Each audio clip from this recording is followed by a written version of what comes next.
Hello, everyone. Welcome to a very special episode of Uncanny Treks as we continue our treks through Hickman-adjacent Avengers comics. This time we are talking about the Al Ewing and Greg Land Mighty Avengers from 2013. The 14 issues of Mighty Avengers. It came out as different trades, no single hero, family bonding, and then Not Your Father's Avengers. We'll give you a plot summary for each trade, and then we'll do some trivia, talk about potentially Matt's favorite panels from the issue, although he may reject the premise entirely of this bit. Bob's switched up the format here just a little bit. Now, we're going to try some new things in 2026, aren't we? We're gradually figuring out how to do the format of this as we've continued this podcast for, 3 years now? I will say this, Bob, going into Mighty Avengers, very glad that you made us read Adam, Legend of the Blue Marvel prior to this.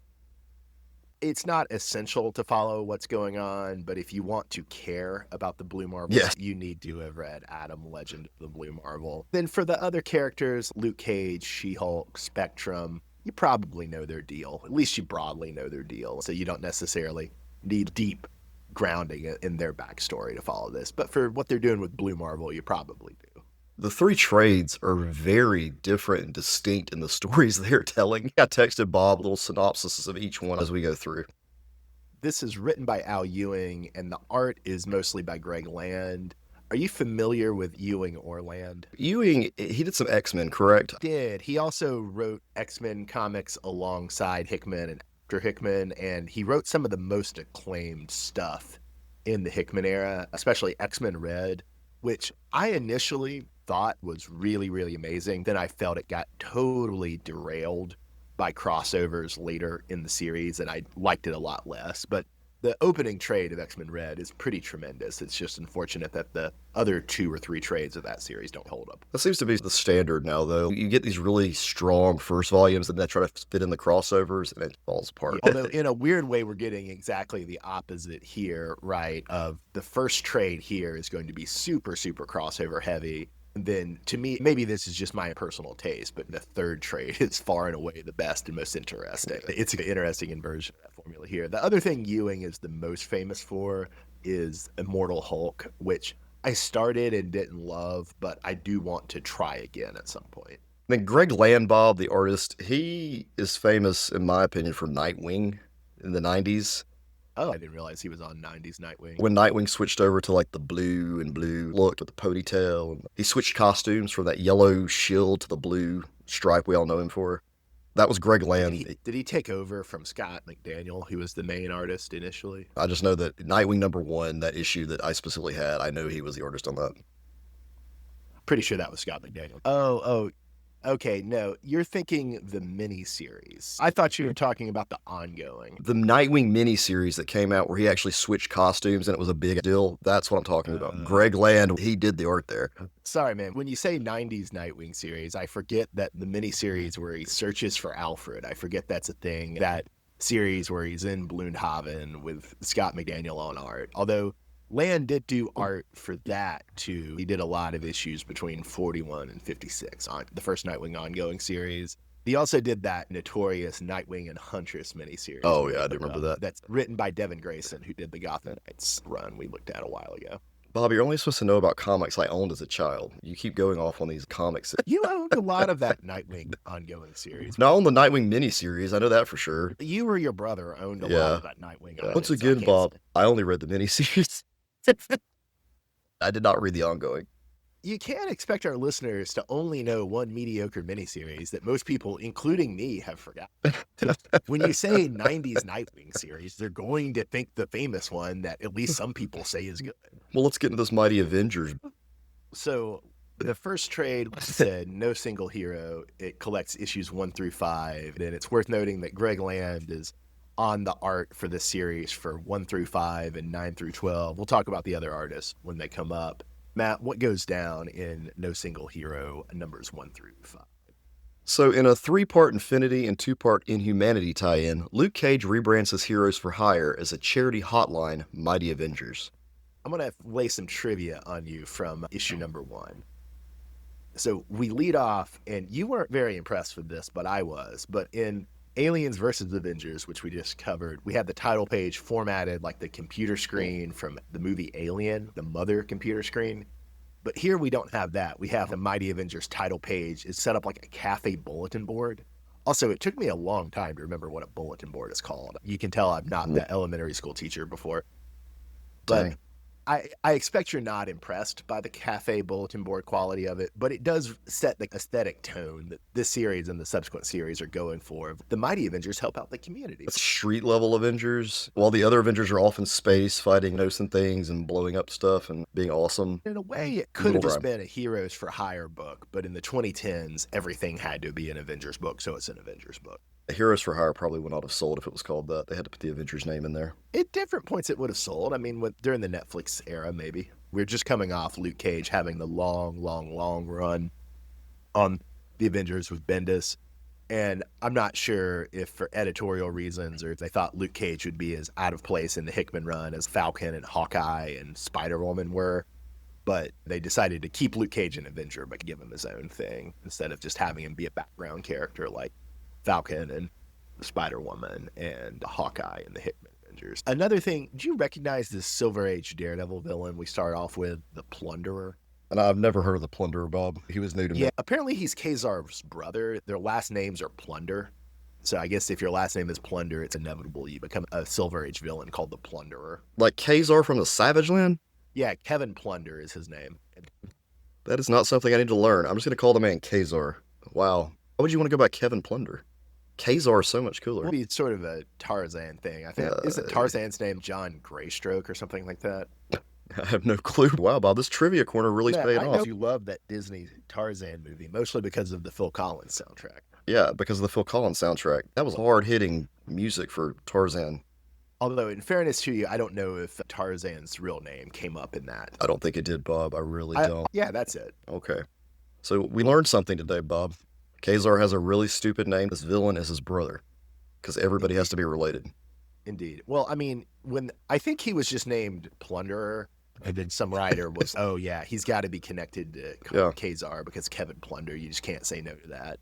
Also, I think Kazar was created in the 40s, so maybe you should grade on a scale because I think Kazar is a 40s character. Like Captain America and Namor, they brought him back for the 60s Marvel U. The other obscure villain we have here is Blue Streak. He first appeared in an earlier Heroes for Hire book. To be honest, I've read that book, but I didn't remember Blue Streak. I know that's shocking.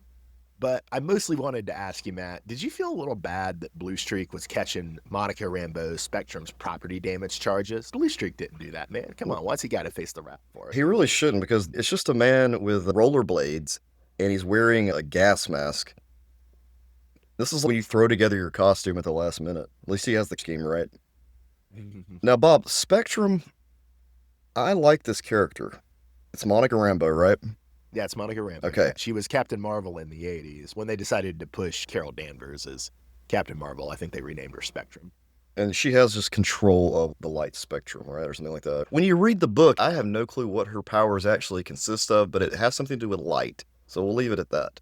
In fairness, Ewing does a lot of stuff with it over the course of the series, and if I had a more precise understanding of it, I would probably find that cool. But Yeah. Monica Rambeau's cool. She is. And she is in the MCU too. She's in the Marvels, Yeah. with Captain Marvel and Miss Marvel, for sure.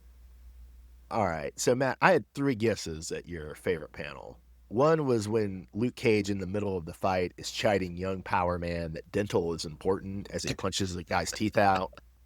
My next guess was the next page that Superior Spider-Man is offended that the Plunderer is stealing from him, and then Luke Cage is chiding Superior Spider-Man for being so touchy. My other guess at your favorite panel was towards the end of the issue where we see Superior Spider-Man being offended again, but this time by the emergence of a new spider hero, the stupendous spider hero, No Dash, to be precise. You got it, Bob. It was that Superior Spidey being offended by Stupendous Spider Hero. That costume is so hideous looking. And it threw me off because the whole shtick here is we don't know who this character is underneath the mask. Spectrum knows, but they're wearing it. They have nunchucks. So I'm thinking, okay, which character has nunchucks? My dumb goes to Shang-Chi. You were thinking Shang-Chi. Superior Spider-Man has quickly become my favorite version of Spider-Man. I love Doc Ock as Spider-Man. They did relaunch Superior Spider-Man a while back, and while Peter Parker and Miles Morales were still Spider-Man, they also had a Otto Octavius being Spider-Man, and I wanted to read that and see how it held up, but I never did get around to reading it. And going back to Power Man, You're talking about young Power Man. I'm talking about young Power Man. Okay? What is his deal? See, he channels the chi of New York City, is what they say in the comic. I was never very familiar with him. I remember when he was created, and I didn't read the series because I was a little resentful that they were giving somebody else the name Power Man. I don't know if that was the deal in that miniseries or if this is just Al Ewing's thing to connect the young Power Man to Iron Fist, who will come up later in this series. I couldn't tell you, man. as we read through it, we do learn that the more history he knows about a place, the more he can draw from the chi. That's the thing about these street level characters. They can't be too powerful because they're street level. But at the same time, you don't want boring. Madia Rambeau is not really a street level. Also, She-Hulk and Blue Marvel are Superman level strength. And since it seems young Power Man ought to be pretty overpowered too. You would think with a street level book, Bob, they would give us some street level heroes that can get shot and die. Luke Cage can't get shot, dog. So what's the cliffhanger for issue number 1? Well, Bob, Luke Cage assembles 4 Avengers to stop Proxima Midnight. Do you remember who those 4 Avengers are? You got Spectrum, Luke Cage, Superior Spider-Man, whoever's in the Spider Hero. We'll find out later. Although he'll take on another identity first. So moving into issue number 2, that sets up the big Infinity battle with Proxima Midnight like we saw in the Hickman run. Then in issue number 2, we start to see a character who will become more important in the last volume of the series, Kalu. That's K-A-L-U-U. And Matt, do you remember the Ancient One from the Doctor Strange movie or from Doctor Strange comics? Oh, of course. Yeah, so Kalu is a fellow student and initially ally, then opponent of the Ancient One. They were magical students together tens of thousands of years ago. He's introduced in the Silver Age right after Steve Ditko leaves the book, if I remember correctly. But in the 80s, I think Roy Thomas turns him into an anti-hero, or maybe it's a different writer, but it might be Roy Thomas. One of the late 80s Doctor Strange writers turns him into an anti-hero. And so we're sort of seeing him less as a villain that he debuted as in the 60s and more as an anti-hero in this series as well. He's basically only been in Doctor Strange comics to this point. And he's not in a lot. He's pretty cool in this, and this series maybe gives him a lot of potential, but I don't think anybody else has really tapped that potential. And then another fairly obscure thing we have the Watcher visiting Blue Marvel and Blue Marvel's underwater Fortress of Solitude in the Mariana Trench. Did that give you nostalgia for the Blue Marvel comic we just read? It did, Bob, but there was one detail that was missing. If the Watcher's going to meet with Blue Marvel, he needs to go back to his black form. I think he stays in the white form when he talks to Blue Marvel, usually. I think he just did the black form to make a point. You gotta say, no shade on, I believe it was Matt Broom, who was the artist on Blue Marvel. I enjoyed Matt Broom, and it turns out he was an important artist for my childhood. But I do have to say, at least Greg Land doesn't draw the Watcher in quite so unsettling as Matt Broom did. It's a little less realistic. If there's one character that you could never draw in a realistic way, it would be the Watcher. That's the one character you should. A bald baby man in a toga should not be drawn in a photorealistic way. That's just unsettling. Never. You hear that, Alex Ross? Yep, I'm talking to you, Alex Ross. That's why I'm never going to read Earth X. I know the Watcher is going to be in it. I know he's going to be in a photorealistic way, and I know it's going to upset me. I don't need to see Norman Rockwell paint the Watcher. One other bit of trivia from issue number 2, Matt, is that Blue Marvel takes a shot at Tony Stark's Avengers world. And that's a theme that I think is going to become more prominent the next episode we do on this. And I think it's good-natured because Al Ewing has collaborated with Hickman a lot on Avengers and on X-Men stuff. But there is a thing we'll see, if I'm remembering right, in the next volume where Ewing sets the Mighty Avengers up as a little bit the ideological antithesis of what's going on in the Hickman Avengers. It's so weird you see so many different Avengers teams form around Hickman's major teams. I don't even think it's because of Hickman's plans. I just think it's because of the 2010s and everything has to be an Avengers comic. I had a few guesses at your favorite panel from number 2. My first one was there's an old Spanish lady who will show up occasionally in this series, and she throws a brick into Proxima Midnight's face and starts anti-fascist chant in Spanish. I thought that might be it. I thought it might be Proxima Midnight asking Luke Cage in the course of their fight, what does it take to end you? Which, pretty good, right? Even though Luke Cage is definitely a street-level hero, it's cool to see him going toe-to-toe with one of Thanos' generals. And then I thought your other favorite panel might be when Ebony Maw, another member of the Black Order, along with Proxima Midnight, basically calls to the Shuma-Gorath, which is this Kraftian god that we see in Marvel Comics here and there. But Ebony Maw talks to Shuma, calls him a good boy, like he's talking to a dog, which I thought was very funny. Bob, my favorite scene in this comic was the old lady hurling bricks Proxima Midnight. So, Matt, what's the cliffhanger for issue? Well, Bob, we have Blue Marvel speeding to stop. Right. So, Matt, in number 3, we're getting kind of scanty on trivia, but the one cool thing I thought was that we see Blue Marvel faintly recognize Superior Spider-Man's voice, which I don't know if this has ever developed, but I assume what that means is that at some point in the past, Blue Marvel, Adam Brashear, and Otto Octavius did some collaboration together. I'm sure they did run into each other at some point. We do get a character, Bob, that I'm not as familiar with, this White Tiger character.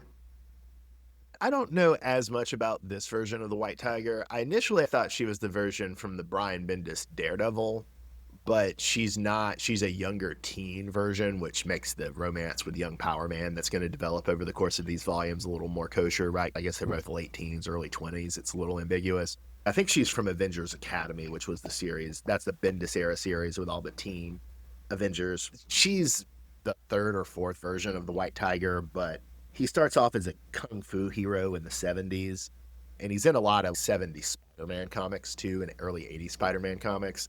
But basically, he's just a martial arts hero who's empowered by that tiger amulet that she has. Okay, and then it's like some tiger god thing, and she can turn into a tiger or shoot tigers at people. No, she's just a martial arts hero who's empowered by the tiger god. Well, what's the big green tiger thing that she like? That's the god. Oh, okay. So she just summons that and attacks. Basically, the god is empowering her. She doesn't become a tiger. She doesn't fire tigers. She's just is a martial artist who's empowered by the tiger god. Well, listeners, when you read this book, don't be as confused as I am, because I'm under the impression that she can throw tigers at things. Did she do that? There's a tiger, and it's attacking Shamagroth, and the tiger is as big as Shamagroth. So tell me how that works. Maybe from the kaiju fight with the Shumagorath, right? She could summon big tigers during the kaiju fight. But mostly she's a martial arts hero, dog. The way you're saying it makes it sound like it's a video game move where she Cyclops, and but with green tigers. Here is where I'm going to get you, Bob, because I play Marvel Snap, and that's what she does in Marvel Snap. I'm just more familiar with this character than I thought I was. Is Marvel Snap a card game on a phone? It is, but I'm not going to go into the details of this, Bob. I'm just telling you, the card itself, that's its power.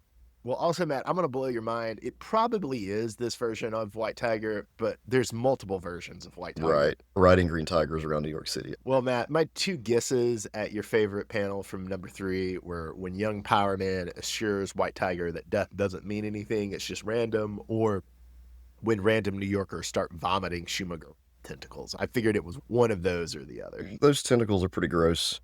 I also really like that page where the big green tiger attacks Shamagroth. My actual favorite panel, Bob. What's the cliffhanger for issue number 3 then? Well, Bob, at the end, they're all posing in front of a camera. So we get Cage and Spectrum going viral, apparently, with their new team of superheroes. This is the first Mighty Avengers team for YouTube. In number 4, we got a lot of little trivia, right? We see that Gym Theater is becoming the Mighty Avengers headquarters, and that's Luke Cage's office in his original 70s comic. And then the dude he's hanging out with is Dave Griffith, who's his white sidekick in the 70s and early 80s comics. So we got some nostalgia going there. We've got Dave Griffith thinking Superior Spider-Man reads Atlas Shrugged, which is a good joke on its own. And it does call back those famous incidents where I think written by Steve Ditko, Spider-Man just yells at a protester on a college campus in the 60s. Later, I think it was Christos Gage writing Spider-Man, having Spider-Man regretting doing that and saying, I was just going through an Atlas Shrugged phase. Very funny.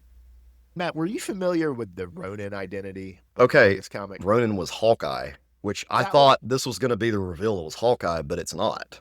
That was the first Ronin, and then there had already been a second Ronin at this point, too, who I think was Echo, the girl from David Mack and Brian Bendis' runs on Daredevil. So first it was Clint Barton, Hawkeye, then it was Maya Lopez, Echo, who they did just do the Disney Plus series about, didn't they? They did, yes. Worked the Ronin thing into that series. I don't know. I didn't watch it. They did. I don't really remember how, but it wasn't that exciting. I will say this, though. They do point out that he's borrowing Clint Barton's old stuff. You do know it's not Hawkeye immediately. You're pretty sure it wouldn't be Maya Lopez because they do establish the guy who was Stupendous Spider Hero, who is now Ronin. They do establish him as male. I think this would be the third version of Ronin, but I think there have been a couple of other versions of Ronin since. And then, Matt, did you catch on that Jessica Jones is jealous of She-Hulk? Okay, Bob, why is she jealous? Because they hooked up back in, I believe, the Alias comic. It's established that Luke Cage and She-Hulk hooked up, and that's why Jessica Jones is jealous. Now, the baby here, That's Daniel Cage. Grow up to be Captain America. Excellent. Matt, I got a few guesses at your favorite panel, but the first one actually isn't a guess at your favorite panel. It's a guess at your least favorite panel. Looking at how Greg Land draws Falcon. Yeah, it's weird. Okay, I just wanted to confirm that it's weird. That just wasn't just me. Yeah, his face is overly smiling. I don't understand it. I don't get it. It's pointed. His facial hair is too pointy. It just bothered me. Not nearly as much as a photorealistic washer, but it bothered me. All right, so actual good panels. We start to see Blue Marvel's adventures as basically all the other Marvel heroes only attend to America and New York City. So Blue Marvel gets the rest of the world, like Martian Manhunter in DC. In this issue, number 4, we see Blue Marvel and Captain Germany fighting the terror hives of WESP. That's WESPE, all capital letters. Some European evil scientist villain organization. I thought you might dig the panel where Falcon is explaining that his name is not and the Falcon. Well, Bob, I got to say that seeing Hauptmann Deutsch, or Captain Germany. Captain Germany, that's pretty awesome. I've tried to keep up with all the different captains along the way. I used to have action figures of several of them just lined up, but they never made a Hauptmann Deutschland. I didn't even know about this character, so I'm really excited that there's another I think one. he's fair. I assume this is not his first appearance. I think he's been around before, but I don't think he's been much around. What's the cliffhanger for issue number 4? Well, Bob, Superior Spidey returns to claim Avengers leadership from Luke Cage, because obviously Doc Ock is going to be the better leader here. Obviously. Was this the part that got you the most hyped in this entire series, man? Oh, yeah, I was excited, because we're going to see Doc Ock maybe go up against the Avengers. I just wanted to see how they're going to finagle this, and you can tell they do start to notice that something's off with Spider-Man, but they never really go too much into it. And it's funny how and it varies how different writers do Superior Spider-Man. Sometimes he's basically Peter Parker, but a little more of a jerk. And then sometimes he's full-on supervillain. Right. Here and in the later part of Dan Slott's Superior Spider-Man, it's more he's full-on supervillain in a way. Whereas in Hickman Avengers, the Spider-Man's a jerk, right? Even on the first panel, you're seeing here what Superior Spider-Man envisions the Mighty Avengers to look like. I figured this might be your favorite panel, is that Superior Spider-Man has this whole fantasy that he's the drill sergeant. Right. They're no longer the Mighty Avengers. They're Superior Avengers. That's a book I want to see. Was that your favorite panel, or was when Jessica Jones and Luke Cage double stock Superior Spider-Man for putting Danielle in danger? That's a good panel as well. My favorite panel is the drill sergeant look, because he gave him a hat. Give him a hat. 2 little bits of trivia from issue number 5, Matt. One is, I did not know this character, Quickfire. Honestly, she was not very cool. I assume this is not her first appearance, but maybe it is. But basically, if I were to describe Quickfire to you, I would just call her Corporate Black Widow. And I would almost suggest that maybe just calling her Corporate Widow would be a better branding than Quickfire. Would you agree with that? I agree, Bob. I almost thought it was just Black Widow in disguise or something. Hey, at first I was, why is Black Widow all of a sudden become a corporate spy? Exactly. It was an awkward, the way she's drawn looks like Black Widow. The other bit of trivia from number 5 I wanted to mention, Matt, is you have the little tags for the characters in these issues to get a new reader up to speed. And the tag for Falcon, the little text box in this issue for Falcon, is knows what eagles know, which I think that's pretty funny. Also want to point out too, Bob, at one point, going back to power sets for Power Man here, his arm gets really big at one point. And that's because all the chi of New York City is flowing into it. Oversized, scary looking. Because the chi of New York City is flowing into it. He's roiding on chi. Roiding on chi, Matt. So what's the cliffhanger for issue number 5 into the second trade, Matt? After She-Hulk scares off Superior Spidey, Luke Cage opens Mighty Avengers for volunteers. We've got the team established. It only took us 5 parts of tie-ins. I joke, but it's actually a pretty good trade, listeners. You should check it out. For a book with tie-ins, yes, it's a really good trade. Ewing does it as good as you can do. He manages to put a lot of other stuff that's, you notice we didn't really talk about how 4 and 5 are Inhumanity tie-ins at all, which is for the best. Correct. Going into the second trade, it's called Family Bonding. It collects issues number 6 through 10. We've got on art Valerio Schiti. He's doing the art for 6, 7, and 8. And we saw him do fill-ins on Avengers AI and on Hickman's new Avengers as well recently. So Matt, what goes down in Volume 2? The mighty Avengers try to prevent a tiger god-possessed White Tiger from killing the old Luke Cage villain who killed her family, while the mystery of Ronan continues, and Blue Marvel must confront two of his greatest regrets, and, in an original Sin crossover, mourn the death of his friend the Watcher. I wanted to ask, as far as I could tell, they never named the tiger. He's just the tiger god, right? There's not A name, no. You didn't get a name. The tie-ins continue, but again, Ewing manages to do it in a pretty low-key way. The original Sin crossover doesn't dominate this volume like Infinity and Inhumanity were more present in the first volume, although I wouldn't say they dominated there either. Giving credit to Ewing, the amount he did drip in from original Sin made me want to go pick up a book. So, good job there. Matt, I've never read Original Sin, but everything I've heard about it leads me to tell you that would be a mistake. I know, but man, he sold me on it though in this book, because what? The Watcher gets dead, and then they leave you hanging. Matt, it would be fair to say your two least favorite Marvel characters are the Watcher and Nick Fury, right? For the most part. Those are the two main characters. Oh, wow. Sin, from what I understand. Well, it could turn things around, Bob. I don't think it can, Matt. So in issue number 6, for my trivia corner, Matt, I did want to point out that we open with this arsonist being stalked by the Falcon's pigeons, right? And the arsonist is a right-wing terrorist who burned down a bookstore. But this arsonist has a Captain America is a socialist t-shirt. Did you catch it? Yeah, that's hilarious. I like Ewing is more political than your average comics writer with the anti-fascist chant and with the Captain America is a socialist. You get fun little political Easter eggs in a lot of his writing, so I enjoy that. Then, Matt, there's a little thing about Blue Marvel that's revealed here that definitely is in line with some representations of Superman, where Blue Marvel tells Jessica Jones that he doesn't sleep. That wasn't mentioned or brought up in the miniseries, right? I don't think so. Even though when we did read the miniseries, I felt like they mentioned stuff about him not having to eat or something. He gives me the impression, he reminds me a lot of the dude from Watchmen. Dr. Manhattan. Yeah. Sometimes when people do Superman knockoffs, artists like to draw Superman in bed with Lois, just asleep, having dinner with Lois or with the Kents. Right. So they don't do that with Superman, but a lot of Superman knockoff characters do that. Don't sleep, don't eat. That probably go back to Dr. Manhattan and Watchmen, but maybe it goes back further. Well, I want to go back to Falcon for just a second, Bob. He's using real birds. I always thought he had a robot That's always bird. been his thing. Why am I so lost? The MCU's messed me up because the MCU, he's got that stupid drone, and here he's got legit birds. I haven't read the early Falcon issues in Captain America, so maybe, and I know he didn't have the classic costume initially. He might not have been as bird themed as he would become, but he's always basically been Aquaman for birds, or you could also compare him to Hawkman, who talks to the birds in DC, right? Yeah, MCU really screwed that up because that whole aspect of his character, I feel, is gone.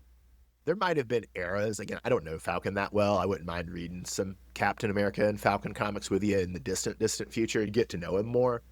But my impression is that his Falcon is pretty much always a real Falcon. I think his name is Redwing. There might have been an era where he replaced him with a robot. I could see that. I think default Falcon, he has a real Falcon named Redwing.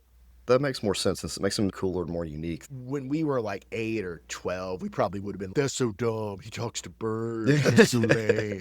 So I can see why the MCU changed it. But yeah, no, actually, 8 and 12-year-old me and you needed to grow up and recognize, comics aren't supposed to be realistic. They're supposed to be fun and cool. There's a big difference there.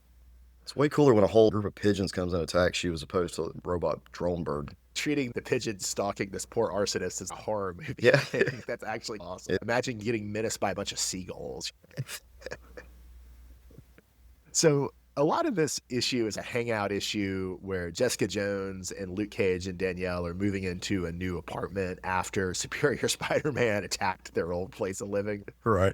And so we get some cool socializing as they move in. And some of my favorite bits that I thought were nice bits of trivia in this issue is we see White Tiger giving Luke Cage crap for the chain he used to wear in the 70s, which I'm totally on Luke Cage's side here. That chain was awesome.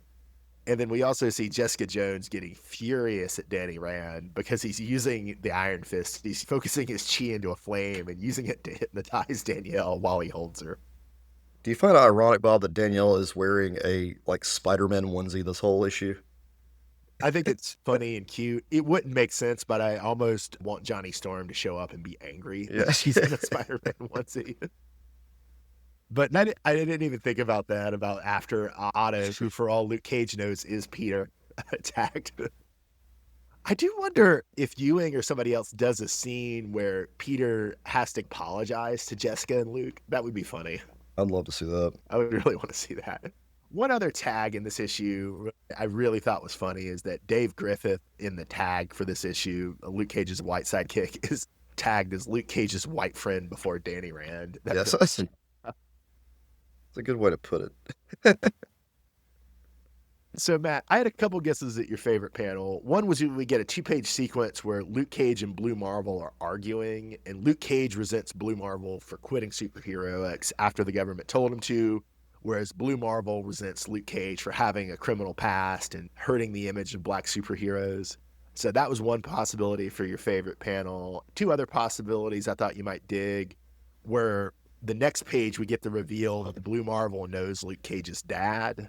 Then a couple pages later, we get to see Falcon as the king pigeon stalking this arsonist. So I thought one of those 3 pages would have been your favorite. That Falcon as King Pigeon, Bob, is the coolest page ever. Gives Falcon an edge I've never seen before. Falcon, like Todd McFarlane as Spawn, or early Durant does Falcon. It's great. Yeah. So, Matt, what's the cliffhanger for issue number 6? White Tiger and her Tiger God are angry at Falcon's mention of Gideon Mace, an old Luke Cage enemy, who apparently you didn't realize White Tiger had a history with, Bob. Yeah, it turns out White Tiger's family got killed by Gideon Mace. He's an old, evil, right-wing Vietnam vet from early Luke Cage comics. So in issue number 7, Matt, in the trivia corner, we meet Detectives Carver and Lowe. I don't know if you noticed this, but I felt like the comic maybe treated them like they're characters we should know, but they didn't seem to be pre-existing Marvel characters. I almost wonder if they're references to the editors. I think Lowe and Carver might be Marvel editors in this era, but I'm not sure. It's really strange. They go out of their way to tell you that. They even give them a little byline there that says not having a good night. I do like the idea of using those tags to assign them to characters who are not recurring characters. Right? There's something funny about that. It's like everyone's important in some way. You could imagine a tag for the old Spanish anti-fascist grandma from the first couple of issues. Another neat little trivia moment is we have the Tiger God reminding Danny Rand, Iron Fist, that their avatars fought way back in the Stone Age, and I'll talk about the Stone Age Avengers later, but as far as I know, White Tiger's never been shown involved with those, but involving the Tiger God or White Tiger with the Stone Age Avengers could be cool. One final bit of trivia, Matt. Do you recognize Josie's bar? That's the bar that Luke Cage used to throws people out of it. It's more from the Frank Miller Daredevil run, especially. Once again, Marvel Snap messing with my brain, because that's a location. Now it's no longer a bar. Now it's a right-wing thing. Brilliant. Pretty funny. Some possibilities that I thought might be your favorite panel, Matt. We have a parallel where a cat jumps at a pigeon while White Tiger jumps at the arsonist who works for the guy who killed her family. Or we have the Tiger God possessing White Tiger, and he's nearly breaking young Power Man's neck and also telling young Power Man a hard truth. White Tiger doesn't love you, dog. Or I thought when we see Tiger God possess White Tiger actually being able to penetrate Luke Cage and you get a close-up on her gross bloody claws, I thought that was great. That was pretty great, Bob. My actual favorite panel was closer to the end where we discover that it was Spectrum creating like a light hologram of this character. That's good. And the Tiger God is chiding White Tiger for jumping at it. She literally goes through the light and is what? Oh, I've been duped. There's something funny, too, about, in some sense, the Tiger God is a cat. There's a really funny joke about a cat chiding a human for falling for a laser. Ewing is really clever, man. We're going to do a lot of his Avengers, and in the distant future, I wouldn't mind covering some of his other stuff. He really is one of the most clever writers going today, I think. So, Matt, what's the cliffhanger for issue number 7? Well, Bob, the Tiger God killed the arsonist. Dun, dun, dun. Which I will say, like, maybe one slight bit of criticism for this series is they don't really deal with the fact that the police ought to have White Tiger for murder. Maybe they got She-Hulk on the team. Maybe she just lawyers it and is like, look, guys, it's possession by an ancient tiger deity. You can't charge her on that. You're going to drag the tiger deity into court? See, these are the She-Hulk books we need, Bob. I know there are books out there where she actually does practice law and you get that kind of thing, but that would be interesting, putting White Tiger on the bench. Well, Matt, it's interesting you say that, considering what's coming in the mail for you. Merry Christmas. Very late, Matt. Merry Christmas. Yeah, also very early, because it hasn't come to you yet. Thank you, Bob. You're welcome, Doc. So in issue number 8, Matt, there's a lot of fun in this because we have them trying to heal White Tiger from your full-on possession by the Tiger God. And so we have young Power Man referencing a lot of magical heroes in Marvel. I think probably the funniest is when he's, oh, we need to call Son of Satan or some shit, which just the alliteration there. Very pleasing. But he also says he could DM Wicked or young Loki on Twitter, which also makes me laugh. And that's a little bit of a tie-in too, because I think Al Ewing was writing the Young Loki book at this point. Matt, do you want to run through what I thought might be your favorite panels? You've got me going Luke Cage and Blue Marvel apologizing to each other under a blue well, then young Power Man calling Blue Marvel History Channel. Which was a really sick dig. Maybe that one is just my favorite. I love young Power Man digging in on Blue Marvel. All right, then you got the Tiger God being angry that White Tiger ignored his advice to not pounce on Spectrum's light construct. Then you also have me being surprised Blue Marvel's son is working for Wisp. Way to pronounce that German, though. Well, it only took 4 years of German. My favorite panel is really when White Tiger does confront the god toward the end, and she outlogics it, and he gets quiet and says, "Damn you." So maybe that's how we got around the whole White Tiger killing, because now we know it wasn't really White Tiger, but it was the god, and then she's got it under control now. Well, there is an interesting atheist point of this god being out-reasoned by this young woman. Pretty clever. So, Matt, what's the cliffhanger for this issue?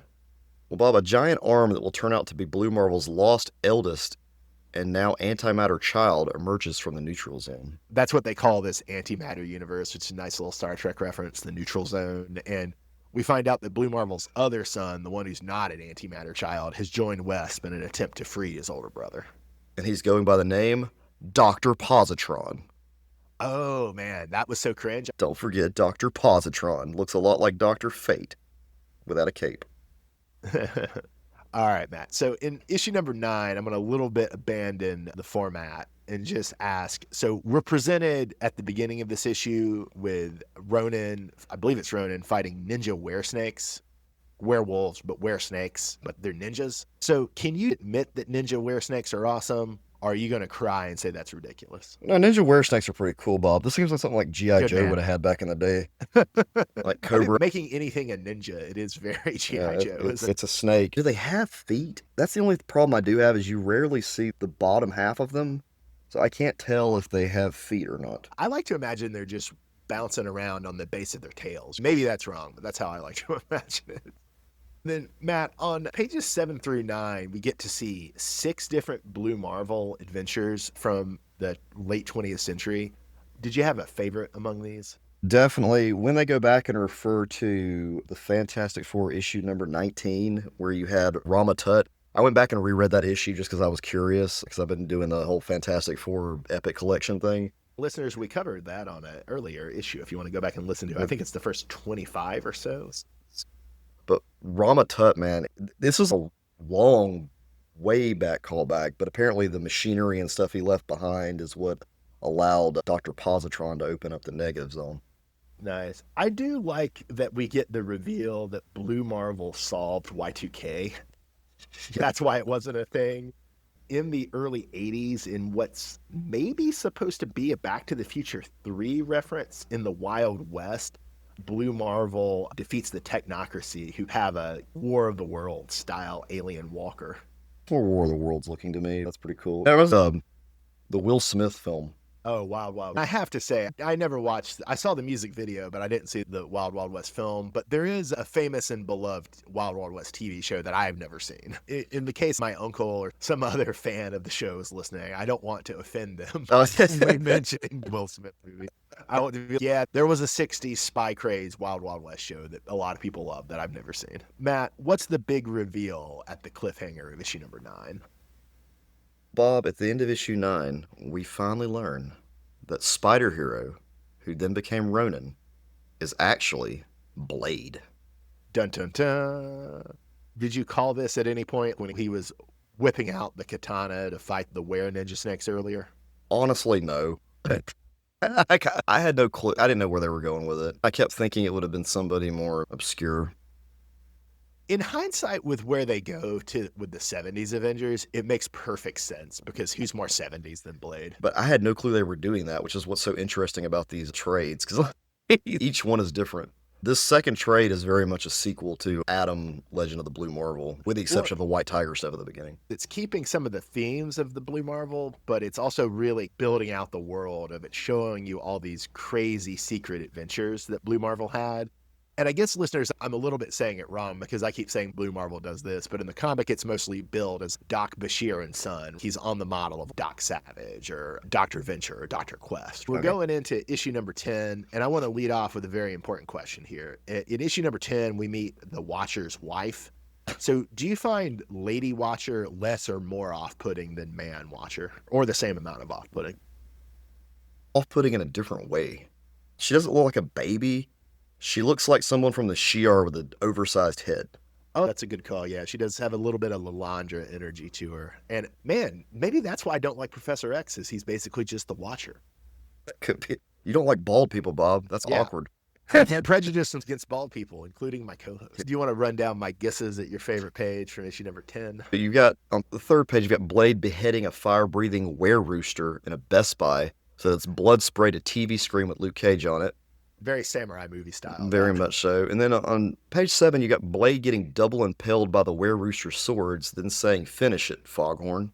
The whole were-rooster thing really was awesome to me. Ewing's writing in this feels akin to me of Matt Fractions in Immortal Iron Fist or Jason Aaron Ghost Rider, where you build out this whole secret history of adventure stories. And on the one hand, it's sincere, straight-ahead adventure stories, but on the other hand, you revel in the absurdity of it. You combine as many things as you can. The other awesome part about the fighting in the Best Buy, Bob, is you get one of those little mini DVD players that didn't really take off. Oh, yeah. Were they supposed to be portable? Yeah. Wild. Sit in your car and watch TV. All this sets up our cliffhanger for the third trade, Matt. What's the cliffhanger? Bob, the 4 Deathwalkers set up a Daywalk sacrifice for Blade. Blade is the Daywalker, and you can see why Deathwalkers would need to sacrifice a Daywalker. Listeners, we're going to cut it short here, but join us for the third and final part of the first series of Mighty Avengers by Al Ewing and Greg Land. I'm Bob in Cascadia. That's Matt in the Southland. Have a great night, everybody. Thanks for listening.